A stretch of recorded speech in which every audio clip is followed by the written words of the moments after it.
নবীদের দাওয়াত কিন্তু বিশ্লেষণ করলে, গবেষণা করলে দেখবেন যে তাওহীদের দিকে ডাকতেন, শিরক থেকে মুক্ত হওয়ার জন্য দাওয়াত দিতেন। এজন্য আমাদের দাওয়াতও ঠিক নবীওয়ালা দাওয়াতের মতো হইতে হবে, যে শিরক মুক্ত হও, তাওহীদ ভিত্তিক ঈমান গড়ো, যাতে শিরক মুক্ত তাওহীদি ঈমান নিয়ে আমরা সবাই কবরে যেতে পারি। এটাই হলো আমাদের মূল দাওয়াত। কয়েকটি শিরকের আমরা সংক্ষিপ্ত বর্ণনা দিয়ে আলোচনা শেষ করব ইনশাআল্লাহ। এক নম্বর একটি গুরুত্বপূর্ণ শিরক হলো রিয়া। রিয়া রিয়া মানে কি? লোক দেখানো। রিয়া মানে অহংকার না, রিয়া মানে লোক দেখানো। আল্লাহ পাক সূরা আল মাউনের মধ্যে বলছেন, আল্লাযীনা হুম ইউরাউন। ইউরাউন, যারা মানুষকে দেখানোর জন্য লোক দেখায়, যারা লোক দেখানোর জন্য সালাত আদায় করে। দেখবেন অনেক ভাই আছে পুরা সপ্তাহ মসজিদে দেখা যায় না, শুক্রবার দিন মসজিদে দেখা যায়, কিন্তু তিনি শুক্রবারে এসে চুপ করে পিছনে বসে থাকবেন না। উনি যে মসজিদে আসছে এটা কিন্তু মসজিদে সবাই জানতে হবে। এজন্য উনি আসবেন শেষে, কিন্তু মানুষকে ডিঙ্গে ডিঙ্গে উনি সামনে চলে আসবেন, যাতে মানুষ সবাই মসজিদের উনার দিকে তাকায় থাকে যে আমাদের অমুক সাহেব আসছে। আর মাঝে মাঝে উনি বসে চুপ করে বসে থাকবে না, একটু জোরে জোরে কথা বলবে, যাতে সবাই জানে মসজিদের যে অমুক সাহেব এই শুক্রবারে কিন্তু মসজিদে আসছে। কারণ কদিন পরে মসজিদ কমিটির সভাপতি সেক্রেটারির নির্বাচন হবে, তো উনি যদি মসজিদেই আসছে কেউ দেখে নাই, তাহলে তো ওনার সভাপতি বানাইতে গেলে কবে যে আর এই লোক মসজিদেই তো আসে না। তাহলে উনি কিন্তু নামাজ পড়তে আসেন নাই, উনি আসছেন কি জন্য? মানুষকে দেখানোর জন্য, দেখাইতে আসছেন এবং ভবিষ্যতে একটা পরিকল্পনা নিয়ে আসছেন। তাহলে বোঝা যায় এইরকম প্রত্যেকটা ইবাদতের মধ্যে মানুষকে দেখানোর অনেক লক্ষ্য উদ্দেশ্য থাকে। যাকাত বন্টন করতেছে, পাশাপাশি চিন্তা করতেছে এক কাজে দুই কাজ করে ফেলি। যাকাতও দেওয়া হবে, ভোটও কিনা হয়ে যাবে। রমজান মাস আসতেছে, একসাথে আমি এক কাজ করবো কেন, দুই কাজে করে ফেলি। যে একটা লুঙ্গি শাড়ি পাবে সে তো ভোটটা অবশ্যই আমাকে দিতে হবে। তাহলে যাকাতও দেওয়া হয়েছে, আমার প্রচার প্রসারও হয়েছে যে অমুক সাহেব এত ট্রাক লুঙ্গি শাড়ি নিয়ে আসছে, প্রচারও হয়েছে, ভোট কিনা হয়েছে, একসাথে অনেক কাজ। এগুলাকে বলা হয় রিয়া। এই রিয়ার শিরক আমাদের সমাজের রন্ধ্রে রন্ধ্রে ঢুকে আছে, আমাদের কম বেশি সবার মধ্যে আছে। এটা অত্যন্ত গোপন শিরক। নবী সাল্লাল্লাহু আলাইহি ওয়াসাল্লাম বলেছেন এটা আখওয়াফুশ শিরক, এটা অত্যন্ত গোপন শিরক, লুকায়িত শিরক, বোঝাই জানা যে এই শিরক আমার আপনার মধ্যে আছে। শিরকটা হলো অমাবস্যার রাত্রিতে কালো পাথরের পাহাড়ে কালো সাপ। আপনারা বুঝতে পারছেন? রাতটা হলো অমাবস্যার রাত, অন্ধকার, কিছু দেখা যায় না। পাহাড়টা হলো কালো পাথর। সৌদি আরবে গেলে দেখবেন কিছু পাহাড় আছে কুচকুচে কালো, অধিকাংশ পাহাড় কুচকুচে কালো, মানে রোদের তাপে পাথরগুলো পর্যন্ত কালো হয়ে গেছে। শুধু উহুদ পাহাড়টা দেখবেন লাল। উহুদ পাহাড়টা কালো হয় নাই, উহুদ পাহাড়টা লালচে ধরনের। আর অধিকাংশ পাহাড় দেখবেন যে কালো কালো, এরকম কুচকুচে কালো পাহাড়। সাপটাও কালো রঙের। তাহলে ওই রাত্রিতে, অন্ধকার রাত্রে কালো পাথরের পাহাড় থেকে আপনি কালো সাপ বের করবেন, এটা এত সহজ বিষয় না।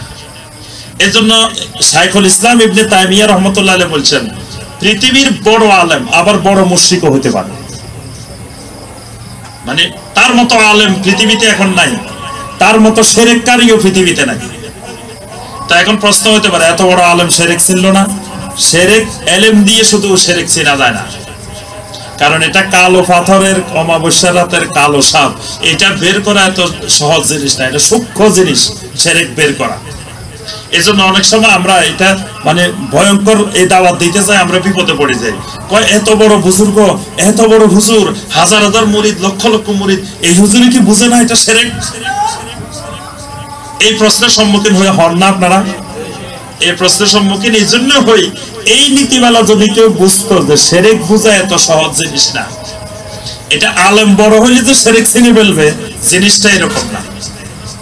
শিরক এবং বেদাত এটা চিনা আল্লাহর বিরাট নেয়ামত না হইলে, খাস রহমত না হইলে, এইটা চিনা এত সহজ বিষয় না। এজন্য আমার আপনার ভিতরেও শিরক আছে। এজন্য আমাদেরকে খুঁজে খুঁজে বের করতে হবে আমার মধ্যে কি কি শিরক আছে। আমার সম্মানিত ভাই এবং বোনেরা, নিজেকে নিয়ে বেশি চিন্তা করি। ও আনফুসাকুম, আল্লাহ পাক আরেক আয়াতে বলেছেন আলাইকুম আনফুসাকুম, নিজের চিন্তা বেশি করতে হবে, নিজেকে জাহান্নাম থেকে বাঁচাইতে হবে। আমরা দেখা যায় অন্য মানুষকে জাহান্নাম থেকে বাঁচানোর জন্য যত ব্যস্ত, নিজের নিয়ে এত ব্যস্ত না। নিজের নামাজ হইতেছে কিনা এই খবর নাই, আরেকজনের নামাজের দিকে তাকায় থাকে, কেমনে হাত বানছে, কেমনে রুকু করছে, কেমনে আঙ্গুল কি করছে, নিজের নামাজের মধ্যে আরেক দিকে তাকায় থাকে। মানে তার নামাজও হইতেছে না এই খবর নাই, কিন্তু আরেকজনেরটা হইতেছে না হইতেছে এটা নিয়ে উনি খুব মহাব্যস্ত, গবেষণায় আছেন। অর্থাৎ নিজেকে নিয়ে ব্যস্ততা নাই, ব্যস্ততাটা অন্য মানুষকে নিয়ে। অথচ আল্লাহ পাক কোরআনে কারিমে বারবার বলছেন নিজেকে নিয়ে ব্যস্ত হও বেশি। আমার মধ্যে শিরক আছে কিনা, তারপরে অন্য মানুষের শিরক, আমার ভিতরে শিরক আছে, আমার পরিবারের শিরক আছে, তো অন্য মানুষকে দাওয়াতকে কি লাভ হবে? অন্য মানুষকে জাহান্নামের থেকে বাঁচাইলাম, নিজে জাহান্নামে গেলাম, তো লাভটা কি? তার থেকে অন্য মানুষ যেদিকে যাবে যাক, আগে আমার নিজেকে জাহান্নাম থেকে বাঁচাই। এজন্য নিজের ভিতরে কয়টা শিরক আছে, নিজের পরিবারে কয়টা শিরক আছে, এটা খুঁজে বের করতে হবে। তাহলে 1 নম্বর শিরক কি গেল? রিয়া। রিয়ার ব্যাপারে খেয়াল রাখবেন, এটা আমাদের সবার ভিতরে কম বেশি আছে। আরেকটি গুরুত্বপূর্ণ শিরক আত-তিয়ারা। আত-তিয়ারা মানে শুভ অশুভ, কল্যাণ অকল্যাণ, মঙ্গল অমঙ্গল, এগুলার বিশ্বাস। এগুলার সমস্ত ক্ষমতার মালিক কে? একমাত্র আল্লাহ, খালি আল্লাহ না, একমাত্র আল্লাহ সুবহানাহু ওয়া তাআলা। এজন্য আল্লাহ সুবহানাহু ওয়া তাআলা আমার ভালো করার মালিকও আল্লাহ, আমার ক্ষতি করার মালিকও, আমার মঙ্গল করার মালিকও, অমঙ্গল করার মালিকও আল্লাহ। যে কোনো ব্যাপারে আল্লাহ পাক ইচ্ছা করলে আমাকে বিপদ আপদ দিতেও পারেন, ইচ্ছা করলে নিয়েও যেতে পারেন। অন্য কারো এর মধ্যে কোনো হাত নাই। যদি কেউ বিশ্বাস করে অন্য কারো হাত আছে, এটার নাম কি? শিরক। এই শিরক বাংলার ঘরে ঘরে ঢুকে আছে, প্রত্যেক ঘরে আছে, আমার আপনার ঘরেও আছে। দেখবেন যে বিয়ে শাদী সব শুক্রবারে, বৃহস্পতিবারে, সোমবারে, শনিবারে, মঙ্গলবারে বিয়ে হইতেছে খুব কম দেখবেন বাংলাদেশে, দেখাই যায় না। কারণ আমরা তো ইমাম সাহেব, দাওয়াত তো বেশি আসে আমাদের কাছে, বিয়ে পড়ানোর জন্য, বিয়ে খাওয়ার জন্য দাওয়াত আসে না। সব দাওয়াত শুক্রবারে 4-5টাও আসে, কিন্তু শনিবারে একটাও নাই, মঙ্গলবারেও নাই। কি ব্যাপার? শনি মঙ্গলবারে বিয়ে হইলে কি হয়েছে? শনিবার মঙ্গলবার শুভ না, অশুভ। এই যে শুভ অশুভ বিশ্বাস করা, যে সপ্তাহের 7 দিনের মধ্যে কোনোদিন শুভ কোনোদিন অশুভ, এই জাতীয় বিশ্বাস পোষণ করা কি? শিরক। এখানে আমি শনিবারের ক্ষমতায় বিশ্বাস করলাম, মঙ্গলবারের ক্ষমতায় বিশ্বাস করলাম, অথচ বলতেছি ক্ষমতা একমাত্র আল্লাহর, অন্য জায়গার ক্ষমতাও আছে। আবার দেখেন সপ্তাহে একদিন বাঁশ কাটে না, আছে না? কি বারে বাঁশ কাটে না? রবিবারে। বেশিরভাগ অঞ্চলে রবিবারে কাটে না। রবিবারে বাঁশ কাটলে অসুবিধাটা কি? কোথাও হাদিসে মানা আছে রবিবারে বাঁশ কাটিও না, তাহলে কাটা না কেন? এবং দেখবেন অনেক দিনদার বুজুর্গ মানুষ তাও রবিবারে বাঁশ কিনতে যান, হুজুরেও বাঁশ বিছানা। আমি দেখছি এলাকায় পরীক্ষা করে করে, যে সাধারণ মানুষ তো দূরের কথা, যারা আলেম, যারা বুঝে, যারা এরকম দিনদার মানুষ, এরাও রবিবারে বাঁশ বেচে না। কি হয়েছে ভাই, রবিবারে বাঁশ বিক্রি করলে অসুবিধা কি? রবিবারে বাঁশ বিক্রি করলে একবারে বাঁশ শেষ হয়ে যাবে। তাহলে রবিবারের ক্ষমতায় বিশ্বাস করে ফেলছি যে রবিবারের এমন এক ক্ষমতা আছে, এই দিন বাঁশ বিক্রি করলে বাঁশের জাত সহ সব সাজে যাবে। এটা শিরক। শিরক ঢুকে আছে। সকালবেলায় দোকানে যান, বাকি দেয় না, প্রথম কাস্টমার বাকি দিবে না, কিন্তু সারাদিন বাকি দেয়, লাখ লাখ টাকা বাকি দিতেছে, কিন্তু প্রথমে গেছেন বাকি নেই। কি হয়েছে ভাই, সকালবেলা আমার বাকি দিলে অসুবিধা কি? যাত্রা। যাত্রা বাকি দেওয়া যাবে না। এই যাত্রার বাকিতে বিশ্বাস, এটা শিরক। আকীদার মধ্যে, বিশ্বাসের মধ্যে শিরক ঢুকে আছে। সকালবেলা আমার বাকি দিলে পুরা দিন আর ব্যবসা বাণিজ্য হবে না। বিয়ে শাদীর মধ্যে মোহর ধরে, আমরা তাকায় থাকি, শুনে থাকি, 10 লক্ষ 1001 টাকা। কি ভাই 10 লক্ষ ধরলে অসুবিধা কি? আবার 1001 টাকা লাগবে কেন? না, এটা সোজা সোজা ধরা যাবে না, এটারে হয় 1 টাকা বাড়াইতে হবে, না হয় 1 টাকা কমাইতে হইব। এই যে কমাইতে হইব, বাড়াইতে হইব, এই যে একটা বিশ্বাস, এটা শিরকে বিশ্বাস। কারণ কোন হাদিসে নবী সাল্লাল্লাহু আলাইহি ওয়াসাল্লাম বলেন নাই যে 1 টাকা বাড়াই ধরিও 1 টাকা কম ধরিও। তাহলে ওহির বাহিরে আমরা ইত্তেবাউল হাওয়ার বিশ্বাস, নিজেদের খেয়াল খুশি মতো বিশ্বাস করে বসে আছি, এটার নাম শিরক। সকালবেলা বাড়ি থেকে বের হয়েছে, কুমিল্লা যাইবো একটা ভালো কাজে, এক মহিলা খালি কলস নিয়ে রাস্তা দিয়ে বাইরেছে। ও আজকে একটা ভালো কাজে বাইরেছি, একেবারে যাত্রাটাই মাঠে গেছে, খালি কলস দেখে গেছে। আবার কিছু মানুষ আছে দাঁত যদি ফাঁকা হয় এগুলা দেখলে অলক্ষী লাগে। অনেক ধরনের মানুষ আছে সমাজে, কয় এগুলা দেখলে অলক্ষী লাগে। এই যে লক্ষ্মী অলক্ষীর বিশ্বাস, এটাকে মুসলমানের বিশ্বাস, শিরকের বিশ্বাস। তো আমার মেয়েটা খুব লক্ষ্মী, বউটা খুব লক্ষ্মী, ঘরে আসার পরে একেবারে আমার ব্যবসা বাণিজ্য সব ভাড়া শুরু হয়েছে। তো লক্ষ্মী মুসলমানের ঘরে আসবে কেন? লক্ষ্মী তো আসবে হিন্দুর ঘরে। মুসলমানের ঘরে লক্ষ্মীর বিশ্বাস ঢুকে গেছে, শিরকি বিশ্বাস। এইরকম একটা দুটা না, আপনি গবেষণা করে দেখলে সকাল থেকে সন্ধ্যা পর্যন্ত সূর্য ডুবার সময় কোনো কাপড় চোপড় বাইরে রোদে দেওয়া থাকা যাবে না। সূর্য যদি মহিলার কাপড় দেখে যায় তাহলে এই ঘরে অলক্ষী লাগি যায়। এই বিশ্বাস কি? শিরকি বিশ্বাস। এইরকম দেখবেন আপনার পরিবারে, আমার পরিবারে রন্ধ্রে রন্ধ্রে এরকম বিশ্বাস শিরক ঢুকে আছে। বলে যে এটা হইলে কি মহাভারত অশুদ্ধ হয়ে যাবে নাকি? তো মহাভারত শুদ্ধ হইল কেমনে? মহাভারত কি শুদ্ধ? আমরা কি মহাভারতের উপর ঈমান আনি? কেন আনি না? এটার মধ্যে, এটা তো ওহী না, এটা তো অশুদ্ধ। একমাত্র কোরআন হলো শুদ্ধ এবং নবী সাল্লাল্লাহু আলাইহি ওয়াসাল্লামের হাদিস, সহিহ হাদিস হলো এটা শুদ্ধ। তা আমরা কই এটা কি মহাভারত অশুদ্ধ হয়ে যাবে নাকি? তাহলে মহাভারতের আমি শুদ্ধ বিশ্বাস করে নিলাম। শিরক ঢুকে আছে, কথার মধ্যে শিরক, বিশ্বাসে শিরক, আকীদায় শিরক, আগাগোড়া শিরকের মধ্যে ডুবে আছে। এইগুলোর ব্যাপারে কথা বলেন সমাজে, ওই ফিকহি মাসালা নিয়ে ঝগড়া করার দরকার নেই। এই ঘরে ঘরে এই শিরকের বিরুদ্ধে কথা বলেন যে ভাইয়েরা বোনেরা এই শিরক মুক্ত হন ঘরে ঘরে। আচ্ছা, 3 নম্বর শিরকে আসেন, আল কাহানা। কাহানা মানে গণক, গণনায় বিশ্বাস, ভাগ্য গণনায় বিশ্বাস। আমাদের দেশে দেখবেন ঘরে ঘরে ভাগ্য গণনায় বিশ্বাস করে। কেউ হাতের রেখা গণায়, হাতের রেখার কি অবস্থা।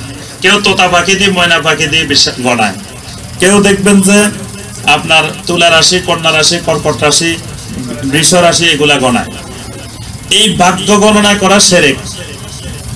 আল্লাহ রাসূল সাল্লাল্লাহু আলাইহি ওয়াসাল্লাম বলেন, কেউ যদি কোনো গণকের কাছে আসে জিজ্ঞাসা করে যে ভাই আমার হাতটা একটু দেখেন, আমার আগামী মাসে কি অবস্থা, তুলা রাশি দেখেন তো আগামী মাসে কি অবস্থা যাবে, এই বছরটা কেমনে যাবে, 40 দিন পর্যন্ত আল্লাহ পাক তার কোনো ইবাদত কবুল করবেন না। এরপরে যদি বিশ্বাস করে নেন, গণকে দেখি বলতেছে তোমার বড় বড় দুটো বিপদ আছে, বড় বড় দুটো শনি আছে, এত কেজি চাউল লাগবো, এত কেজি ডাউল লাগবো, এটা লাগবো, তারপরে তোমার এগুলো আমি দূর করে দিব, কাটাই দিব। এই লোক যদি চাউল ডাউল দিয়ে বিশ্বাস করে, নবী সাল্লাল্লাহু আলাইহি ওয়াসাল্লাম বলেন ফাকাদ কাফারা বিমা উনজিলা আলা মুহাম্মাদিন সাল্লাল্লাহু আলাইহি ওয়াসাল্লাম। মুহাম্মদ সাল্লাল্লাহু আলাইহি ওয়াসাল্লাম যেই দ্বীন নিয়ে আসছেন সেই দ্বীনের প্রতি সে কুফরি করল, মানে তার ঈমানও চলে গেল। এই শিরক আমাদের দেশে আছে না? আছে মানে কি? একেবারে ঘরে ঘরে রন্ধ্রে রন্ধ্রে ঢুকে আছে। এই জাতীয় শিরকের বিরুদ্ধে কথা বলেন, দাওয়াত দেন যে ভাই এই শিরক ছাড়েন, না হয় ঈমান নিয়ে কবরে যেতে পারবেন না। আপনার ভালো মন্দ করার মালিক আল্লাহ সুবহানাহু ওয়া তাআলা। হাতের রেখায় ভালো মন্দ করতে পারে না, তুলা রাশি, বৃষ রাশি ভালো মন্দ করতে পারে না। আপনার তাওহীদ নষ্ট হয়ে গেছে। 3 নম্বর গেল, 4 নম্বরটা আসে। 4 নম্বর যেটা গুরুত্বপূর্ণ শিরক সেটা হলো তামিমার শিরক। তামিমা বুঝেন? আমাদের বাংলাদেশি ভাষায় তাবিজ, কিন্তু যাই লোকেরা আবিষ্কার করছে এগুলা কিন্তু সাধারণ মানুষ, মূর্খ মানুষ আবিষ্কার করে নাই। আবিষ্কার করছে সাধারণ মানুষ, আলেমেরা। এই জন্য নামটা রাখছে সুন্দর করে, নামটা রাখছে তাবিজ। তাবিজ কিন্তু শিরক না। এখানে একটা ফ্যাস আছে। আপনি যদি বলেন তাবিজ শিরক, কথাটা ভুল। তাবিজ শিরক না, তাবিজ হলো সুন্নাত। তাবিজ ব্যবহার করা সুন্নাত। 3টা সূরাকে নবী সাল্লাল্লাহু আলাইহি ওয়াসাল্লাম বলছেন সূরাতুল মুআউযিজাত, তাবিজের সূরা। সূরা আল ইখলাস, সূরা আল ফালাক, সূরা নাস। এই 3টা সূরার তাবিজ আপনি প্রত্যেক ফরজ নামাজের পরে ব্যবহার করবেন। প্রত্যেক ফরজ নামাজের পরে এই তাবিজ চালাবেন। ফজরের পরে 3 বার করে, মাগরিবের পরে 3 বার করে, যোহর আসর এশা একবার করে। আবার সকাল বিকালের জিকিরের মধ্যে আপনি এটা ব্যবহার করবেন। রাত্রে ঘুমানোর সময় 3 বার করে তেলাওয়াত করবেন, 3 বার পুরো শরীর ফু দিয়ে মাসে করবেন, মাথা থেকে পা পর্যন্ত। এটা বড় তাবিজ, সূরাতুল মুআউযযাত। নবী সাল্লাল্লাহু আলাইহি ওয়াসাল্লাম নামে রাখছেন সূরাতুল মুআউযযাত।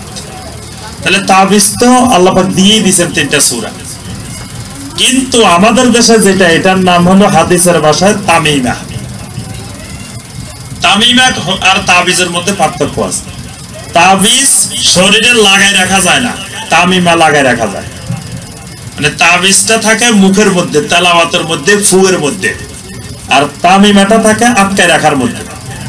আটকায় রাখলে এটার নাম হয় তামিমা, আর আটকায় না রাখলে এটার নাম হয় তাবিজ। অর্থাৎ আমাদের দেশের নাম তাবিজ, কিন্তু কাজ হইল তামিমা। বুঝতে পারছেন? এজন্য হাতের আটকায় রাখেন, গলায় আটকায় রাখেন, কোমরে আটকায় রাখেন, এই সবগুলোই তামিমা। আচ্ছা, এখানে প্রথম কথা হলো যেগুলো কোরআন ছাড়া লেখা হয়, বিভিন্ন শিরকি জিনিস দিয়ে লেখা, এই ব্যাপারে কারো কোনো দ্বিমত নাই। এটা যে শিরক, এই ব্যাপারে কারো কোনো সন্দেহ নাই। একটা জায়গায় সন্দেহ আছে, কেউ কেউ বলেন যে কোরআন দিয়ে তাবিজ লিখলে অসুবিধা কি? কোরআন দিয়ে লিখতেছে, আমরা তো খারাপ জিনিস দিয়ে লিখতেছি না, তো কোরআন দিয়ে লিখলে সমস্যাটা কি? কোরআন দিয়ে লিখলে কয়েকটা অসুবিধা আছে। 1 নম্বর অসুবিধা হলো, নবী সাল্লাল্লাহু আলাইহি ওয়াসাল্লাম স্পষ্ট করে বলেছেন, মান তাআল্লাকা তামিমাতান ফাকাদ আশরাকা, যে কেউ যদি তাবিজ ঝুলায় আটকায় রাখে, তামিমা ঝুলায় রাখে, এটা শিরক করল। এটা মুফতি আজম মুহাম্মদ রাসূলুল্লাহ সাল্লাল্লাহু আলাইহি ওয়াসাল্লাম ফতোয়া দিয়েছেন। এই জমিনে মুফতি আজমকে মুহাম্মদ রাসূলুল্লাহ সাল্লাল্লাহু আলাইহি ওয়াসাল্লাম, সেই মুফতি আজম ফতোয়া দিয়েছেন, বলছেন যে কেউ যদি তামিমা ঝুলাই রাখে শিরক করছে। তাহলে আল্লাহ রাসূলের ফতোয়ার পরে কেউ ফতোয়া দেওয়ার অধিকার আছে? ফতোয়া দিলেই ঈমান চলে যাবে। নবী সাল্লাল্লাহু আলাইহি ওয়াসাল্লাম থেকে 1 ডিগ্রি কেউ বেশি বুঝলে, 1 ইঞ্চি বেশি বুঝলে ঈমান শেষ। এখানে যে হাদিসটা নবী সাল্লাল্লাহু আলাইহি ওয়াসাল্লাম বলছেন, এখানে বলেন নাই যে মান তাআল্লাহ আলাদা করেন নাই। কোরআন গায়রে কোরআন খালি ঝুলাই রাখলে সেটাকে নবী সাল্লাল্লাহু আলাইহি ওয়াসাল্লাম শিরক বলছেন। যদি কোরআন দিয়ে জায়েজ হতো, নবী সাল্লাল্লাহু আলাইহি ওয়াসাল্লাম বেগাইরে কোরআন বলে দিতেন, যে কোরআন ছাড়া। কিন্তু কোরআনকে আলাদা করেন নাই নবী সাল্লাল্লাহু আলাইহি ওয়াসাল্লাম। দ্বিতীয় কথা হলো, কোরআন নাজিল হয়েছে যে রাসূল সাল্লাল্লাহু আলাইহি ওয়াসাল্লামের উপরে, তিনি কোরআন কেমনে ব্যবহার করতে হবে এটার আমলও দেখাই দিয়েছেন। কোরআনে কারিমে এমন একটা শব্দ নাই, বাক্য নাই, আয়াত নাই যেটার আমল নবী সাল্লাল্লাহু আলাইহি ওয়াসাল্লাম করেন নাই। তো যদি কোরআন দিয়ে তাবিজ লেখার জন্য কোরআন নাজিল হইতো, মানুষকে কোরআন দিয়ে লেখার জন্য নাজিল হইতো, নবী সাল্লাল্লাহু আলাইহি ওয়াসাল্লাম জীবনে একজন সাহাবীকে হলো কোরআনের কিছু আয়াত লিখে দিয়ে বলতেন যে তুমি এটা হাতের মধ্যে লাগিয়ে রাখিও, গলার মধ্যে ঝুলে রাখিও, কোমরে ঝুলে রাখিও। কিন্তু নবী সাল্লাল্লাহু আলাইহি ওয়াসাল্লামের উপরে 23 বছর কোরআন নাজিল হয়েছে, একটা দঈফ হাদিস, একটা জাল হাদিসও আসে নাই যে নবী সাল্লাল্লাহু আলাইহি ওয়াসাল্লাম জীবনে কোনোদিন কাউকে একটা আয়াত লিখে দিয়েছেন লাগিয়ে রাখার জন্য। তাহলে যার উপরে কোরআন নাজিল হয়েছে তিনি কোরআনকে এই কাজে ব্যবহার করেন নাই। তৃতীয় হলো, কোরআন দিয়ে লেখা যদি অনুমোদন দেওয়া হয়, তখন আমভাবে অন্যান্য জিনিসেরও চালু হয়ে যাবে। এজন্য এটাকে ফিকহের ভাষায়, ফকিহের ভাষা বলে সাদ্দু জারায়ে। এইজন্য আপনি দেখেন এই তামিমা তাবিজের ব্যবহার খালি আমাদের এই উপমহাদেশে, বাংলাদেশ, ভারত, ইন্ডিয়া, আচ্ছা পুরা আরব দুনিয়া, পুরা আরব বিশ্ব যতদূর আছে, একটা লোকের হাতে কোমরে এগুলা আছে, তো ওই এলাকার মানুষ সব মনে হয় রোগে মরে যাইতেছে, রোগে মরে যাইতেছে। দেখছেন, ওরা আলহামদুলিল্লাহ, ওদের বাচ্চাগুলা, ওদের শিশুগুলা, ওরা আমাদের থেকে আরো সুস্থ। তাহলে বোঝা যায় যে আমরা মনে করতেছি এগুলা না দিলে মনে হয় বাচ্চা মরে যাবে, বাচ্চা আলগাইতে পারতেছে না, তাও বাচ্চার এখানে এতগুলা। দেখবেন যে প্রত্যেক বাচ্চার গলায় গলায়, আবার কোমরে, আবার হাতে, প্রত্যেকের খুঁজলে পাওয়া যাবে, কারো হাতে, কারো কোমরে, কারো গলায়, এগুলা নিয়ে বসে আছে। কারণ কি? যে রোগ মুক্তির জন্য, বিপদ মুক্তির জন্য, বিভিন্ন বিষয়ের জন্য। অথচ যেসব এলাকার মানুষ ব্যবহার করতেছে না, ওদের কোনো সমস্যা হইতেছে না। তাহলে আমরাও আল্লাহর উপরে তাওয়াক্কুল করে যদি ছেড়ে দিই, আমাদেরও কোনো সমস্যা হওয়ার কথা, বরং আমরা এগুলারই বিপদ টেনে নিয়ে আসছি। নবী সাল্লাল্লাহু আলাইহি ওয়াসাল্লাম বলছেন যে এগুলা দাওয়া না, এগুলা ধা, মানে এগুলো নিজেই রোগ, এবং এটা যত ব্যবহার করবেন তত রোগ বাড়তে থাকবে, কারণ শয়তান আপনাকে উস্কানি দিতে থাকবে। এই ব্যাপারে হাদিস আছে, স্পষ্ট হাদিস, আব্দুল্লাহ ইবনে মাসউদ রাদিয়াল্লাহু তাআলার স্ত্রীর চোখে ব্যথা করত, তো চোখে ব্যথা করলে তিনি তামিমা ব্যবহার করতেন। তো তখন আব্দুল্লাহ ইবনে মাসউদ রাদিয়াল্লাহু তাআলা বললেন যে এটা শিরক, এটা করা যাবে না। তো তিনি বললেন এটা তো আমার উপকার হয়, এটা দিলে তো আমার চোখের ব্যথা বন্ধ হয়ে যায়। তখন আব্দুল্লাহ ইবনে মাসউদ রাদিয়াল্লাহু তাআলা বলছে, শোনো যে তোমার চোখের মধ্যে শয়তান ফু দিতে থাকে, যখন তুমি শিরকের আশ্রয় নাও শয়তান তখন ফু দেওয়া বন্ধ করে দেয়, তো শয়তানের উদ্দেশ্য সফল। যখন তুমি আবার শিরক না করো তখন শয়তান আবার ফু দেওয়া শুরু করে দেয়। মানে শয়তান তোমাকে শিরকের দিকে নিয়ে যাওয়ার জন্য এটার উস্কানি দেয়, এটা ফু দিতে থাকে। তো সুতরাং এইটা ব্যবহার বন্ধ করে যদি আমি আল্লাহর উপরে তাওয়াক্কুল করি তাহলে আল্লাহ সুবহানাহু ওয়া তাআলা আমাকে হেফাজত করবেন। আর এটার ফাঁদে পড়ে থাকলে সারা জীবন খালি এটা লাগবে, এটা লাগবে, এটার পিছনে টাকা খরচ করতেই হবে। তাবিজ একটা শেষ হবে আরেকটা, একটা শেষ হবে আরেকটা। একদিন আমার কাছে একজন আসছে, বলতেছে যে হুজুর 30,000 টাকা দিয়ে একটা তাবিজ দিয়েছিলাম, তাবিজটা হারাই গেছে, এখন আমার ব্যবসা বাণিজ্য একেবারে শেষ হয়ে যাচ্ছে, আপনি আমার আরেকটা তাবিজ দেন। আমি বললাম যে আপনার কোনো তাবিজের দরকার নাই, আপনি নবী সাল্লাল্লাহু আলাইহি ওয়াসাল্লামের দেওয়া যে তাবিজ, এই তাবিজ নিয়মিত ব্যবহার করেন, আপনার ব্যবসা ইনশাআল্লাহ বরকত হবে। মানে তার ভিতরে ঢুকে আছে যে ওই তাবিজের কারণে তার ব্যবসা বাণিজ্য উন্নতি হয়েছে, এখন শেষ হচ্ছে আবার 30,000, তা আপনি 30,000 দিয়ে পুঁজি দিয়ে চলতেই থাকবে এটা। কিন্তু এগুলো সব বন্ধ করে আল্লাহর উপরে তাওয়াক্কুল করবেন, আপনার ব্যবসা আল্লাহ পাক এমনি বরকত দিবেন। আমাদের দেশে অনেকে কালো জিরার মধ্যে ফু দিয়ে দেয়, মধুর মধ্যে ফু দিয়ে দেয়। কালো জিরার মধ্যে, মধুর মধ্যে, জমজমের পানির মধ্যে কি ফু দেওয়ার দরকার আছে? এটা তো এমনি বরকত, এটা ফু না দিলেও বরকত। তাহলে সেখানে আমি ফু দিয়ে কারামতি দেখানোর দরকার নাই, সেটা নবী সাল্লাল্লাহু আলাইহি ওয়াসাল্লাম ঘোষণায় দিয়ে দিয়েছেন, এটার মধ্যে এমনি ওষুধ আছে, এমনি বরকত আছে। তাহলে আমরা কয়টা পেলাম? শিরক 4টা। এরপরে আসেন 5 নম্বর গুরুত্বপূর্ণ শিরক, আমাদের দেশের প্রচলিত শিরক। শিরক অনেক, তার মধ্যে কয়টা গুরুত্বপূর্ণ শিরক বলতেছি আপনাদেরকে, এটা খেয়াল রাখবেন। 5 নম্বরে আসেন প্রকৃতিবাদিতার শিরক, জড়বাদিতার শিরক। এটাকে বলা হয় যে মানে প্রকৃতির ক্ষমতায় বিশ্বাস। বলে যে এই যে এখন বৃষ্টি হইতেছে, ওইটা প্রাকৃতিক দুর্যোগ। প্রাকৃতিক দুর্যোগের নাম পরিচালক কে? একমাত্র আল্লাহ সুবহানাহু ওয়া তাআলা। তাহলে আল্লাহ সুবহানাহু ওয়া তাআলার ক্ষমতার ক্ষেত্রে প্রকৃতির ক্ষমতায় বিশ্বাস করলে সেটাও শিরক। আমাদের দেশে দেখা যায় এরকম ঝড় তুফান হইলে প্রাকৃতিক দুর্যোগ মোকাবেলার জন্য আমরা প্রস্তুতি নিতেছি। আল্লাহর সাথে আপনি মোকাবেলা করবেন কিভাবে? কারণ এটা তো প্রকৃতি করে না, এটা করে কে? আল্লাহ সুবহানাহু ওয়া তাআলা। আল্লাহ পাক অর্ডার দিলে এটা বঙ্গোপসাগরে থেমে যাবে, আল্লাহ পাক নির্দেশ দিলে এটা উপরে উঠবে। বঙ্গোপসাগরের ঢেউগুলা যেভাবে বাংলাদেশের দিকে আসতেছে, বাংলাদেশকে খাই ফেলবো বাঘের মতো, আল্লাহ পাক ধরে রেখেছে টানে। আল্লাহ বলছে খবরদার আমার বান্দাদেরকে খাইও না, উঠিও না। আল্লাহ পাক একটু হুকুম দিলে পানি সব উঠে আমাদেরকে 1 মিনিটে, একদিনে খাই সব শেষ করে ফেলতে পারে। তাহলে এই যে প্রাকৃতিক যা কিছু হয় এগুলোর মালিক হলেন আল্লাহ সুবহানাহু ওয়া তাআলা। বর্তমানে নতুন এক ধর্ম বাইরেছে, এটার নাম হলো মানবতাবাদী। বলে যে আমরা মুসলিমও না, হিন্দুও না, কিছুই না, আমরা মানবতাবাদী। মানবতার ধর্ম, মানবতাই ধর্ম। এই মানবতা ধর্ম এটা মুশরিকি ধর্ম, এটা শিরকি ধর্ম। একমাত্র জমিনে মানবতার ধর্ম হলো ইসলাম। ইসলাম মানুষের প্রকৃতির সাথে, মেজাজের সাথে, মানবতার সাথে সম্পৃক্ত দিন। এটার সমস্ত ইবাদত মানবতার কল্যাণে, মানবতার অকল্যাণে ইসলামের কিছুই নেই। বরং যেটা মানবতার অকল্যাণ সেটা ইসলাম হারাম করে দিয়েছে, নিষিদ্ধ করে দিয়েছে। তাহলে ইসলামের বাহিরে কেউ যদি আবার মানবতাবাদী হইতে যায় এটাও শিরক। তাহলে কয়টা পাইলেন? 5টা। 6 নম্বরে আসেন আস-সুজুদু লিগাইরিল্লাহ, আল্লাহ সুবহানাহু ওয়া তাআলা ছাড়া আর কাউকে সিজদা করা। সিজদা এমন একটা ইবাদত যেটা একমাত্র আল্লাহ রাব্বুল আলামিনকে করতে হয়, আর কাউকে করলে শিরক। অথচ আমাদের দেশে দেখেন দরবারে দরবারে বিভিন্ন জায়গায় কবরের সামনে হাজার হাজার লক্ষ লক্ষ মানুষ সিজদা করে আছে, শিরকের মধ্যে ডুবে আছে।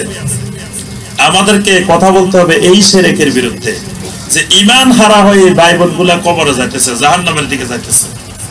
এই জন্য এই ভাইগুলা বোনগুলা কিভাবে শিরক মুক্ত হইতে পারে, আল্লাহ ছাড়া যে কাউকে সাজদা করা যায় না, এই বিষয়টি, এই দাওয়াতটি তাদের কাছে পৌঁছাইতে হবে। এই শিরকে বাংলাদেশের সবচেয়ে বেশি মুসলমান এই শিরকের মধ্যে জড়িত।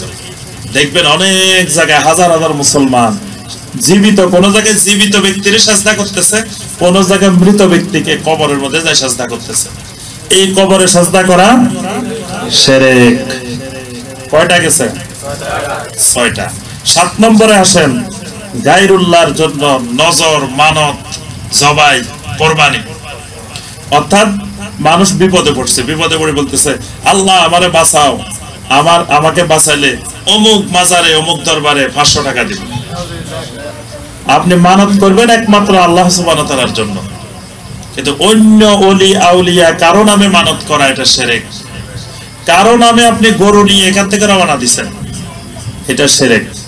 গরু নিয়ে, মহিষ নিয়ে যদি রওনা দিতে হয়, কোন দিকে দিতে হবে? আল্লাহর ঘরের দিকে, বাইতুল্লাহর দিকে। এটার নাম হজ্জে কারান। হজ্জে কারানে হাতি সাথে করে নিয়ে যেতে হয়, অর্থাৎ সাথে করে গরু ছাগল নিয়ে যাওয়া, এটা ইবাদত। এটা করতে হয় একমাত্র আল্লাহ সুবহানাহু ওয়া তাআলার জন্য, আর কারো জন্য করবেন এটা শিরক। কিন্তু আমাদের দেশে অনেক ভাই দেখা যায় টাকে টাকে গরু ছাগল নিয়ে রওনা দেয় এবং বলে যে এখানে নজরের গরু, নজরের জিনিস এখানে নেওয়া হয়, নজর, মানত, কাফারা সব নেওয়া হয়। আর মানুষ আসে ওখানে গরু বাঁধে, ছাগল বাঁধে, টাকা দিতে থাকে। এগুলা নিয়ে কিছু লোকে গাঁজা খায়, কিছু লোকে মদ খায়, কিছু লোকে হারাম কাজে ব্যবহার করে।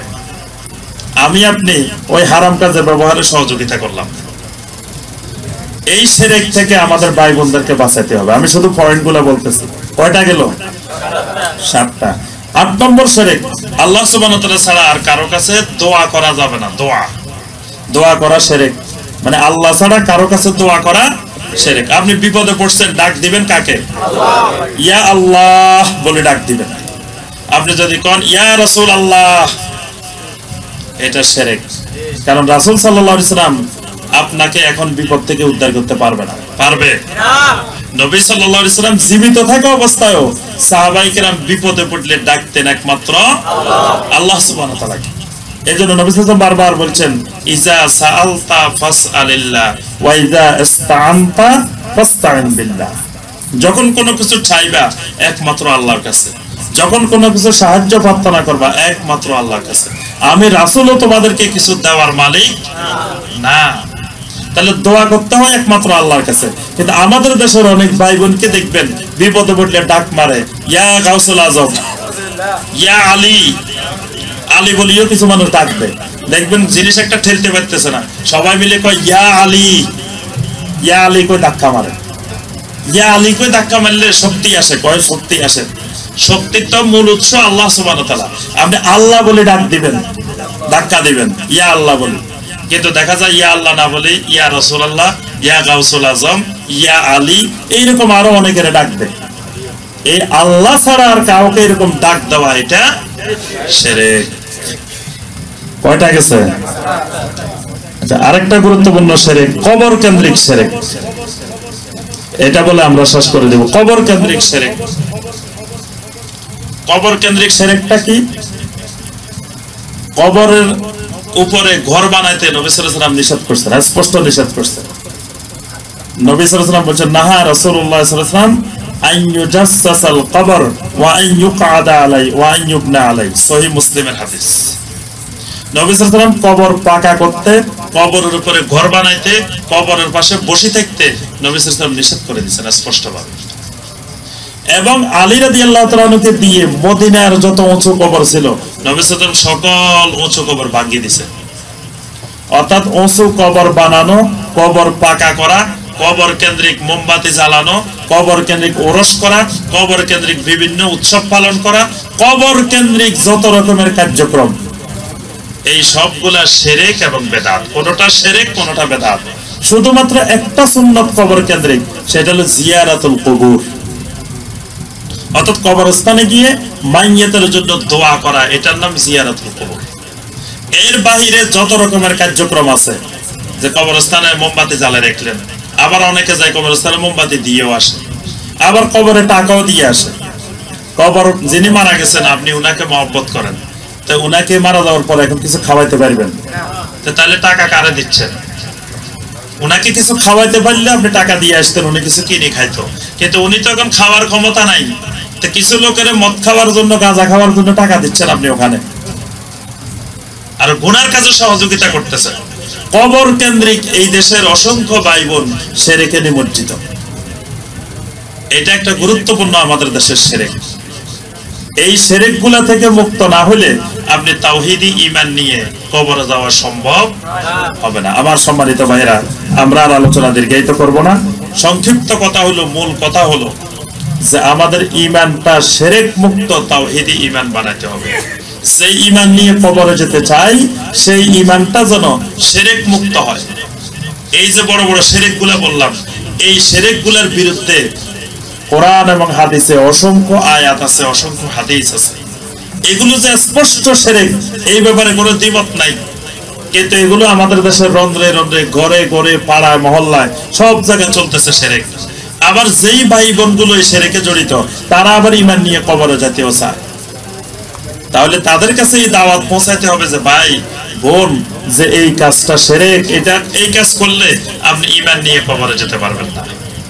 আল্লাহ সুবহানাহু ওয়া তাআলা আমাদের সবাইকে শিরক মুক্ত তাওহীদি ঈমান নসিব করুন। আল্লাহ পাক আমাদের সবাইকে বিশুদ্ধ ঈমান নিয়ে কবরে যাওয়ার তৌফিক দান করুন। আল্লাহ সুবহানাহু ওয়া তাআলা আমাদের সকলের ঈমানকে বিশুদ্ধ তাওহীদি ঈমান বানিয়ে দিন। আমাদের পরিবার পরিজনকে জাহান্নামের আগুন থেকে বাঁচানোর আল্লাহ পাক তৌফিক দান করুন।